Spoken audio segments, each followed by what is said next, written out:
mu nekk première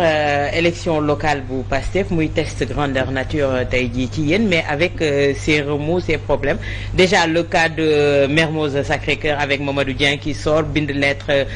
préfecture pour récuser ki nga xam te moo di Barthélémy Dias il y a également problème. Bon xam nga sur comme je le disais tantôt sur 550 et quelques communes Pastef présent ci communes yooyu yëpp rek déjà. C'était un travail boo xamante ne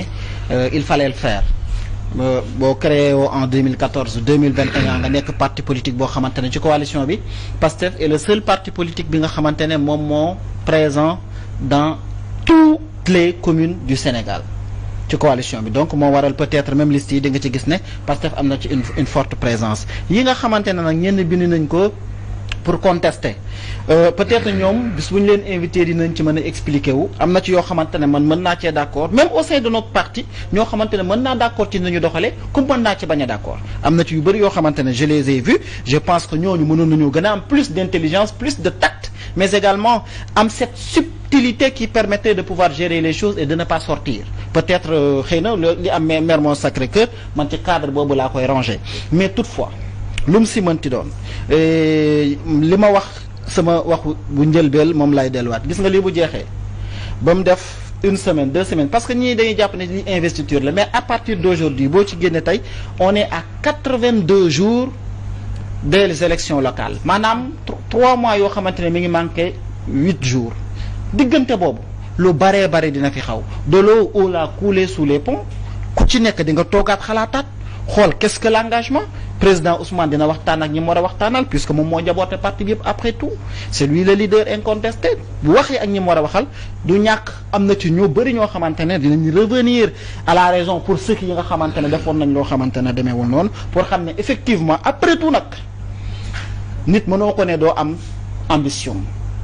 nit sañoo ko ne waroo am ambition personnelle mais que vaut notre ambition à nous que vaut l'ambition de Sadikh Top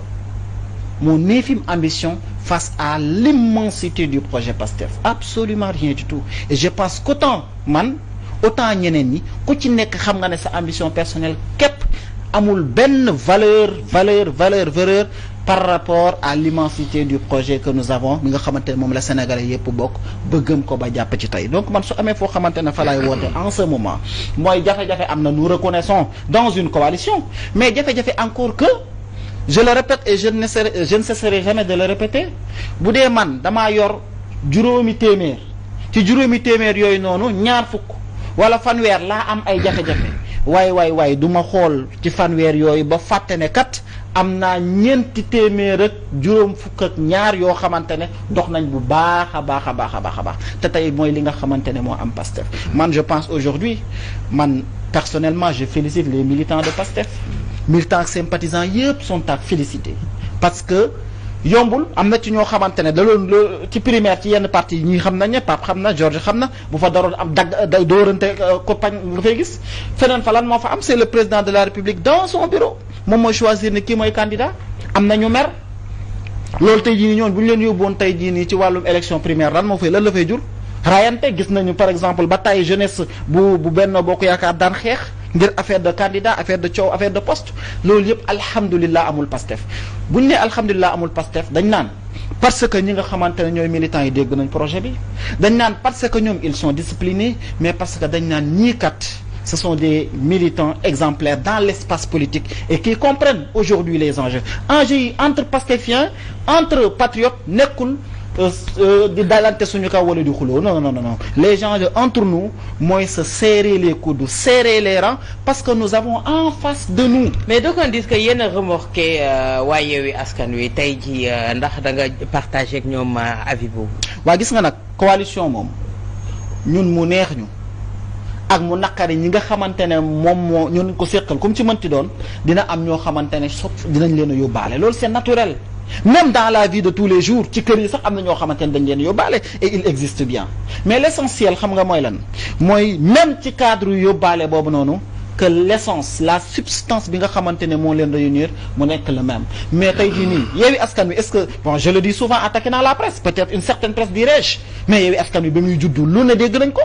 lu ne yàq nañ ko du dem fenn am ñoo xamante ne amuñu woon intérêt Yewwi Askan Wi taxaw te Yewwi Askan Wi nii mu taxawee tey ba taxaw bañ ne maintenant cette coalition a déployé ses ailes dans toutes les communes du Sénégal am ñoo xamante ne mais des pieds d'argile. non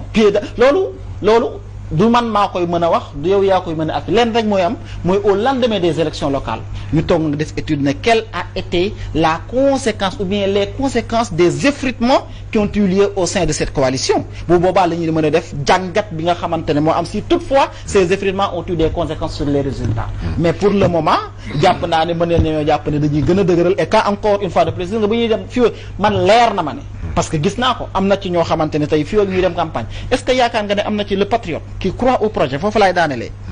kooku tey bu ñu demee ba président Ousmane nekk en pleine campagne waxtaan ak ñoom xamal leen quels sont les enjeux kooku bu dee gëm na projet bi dina dugg ci biir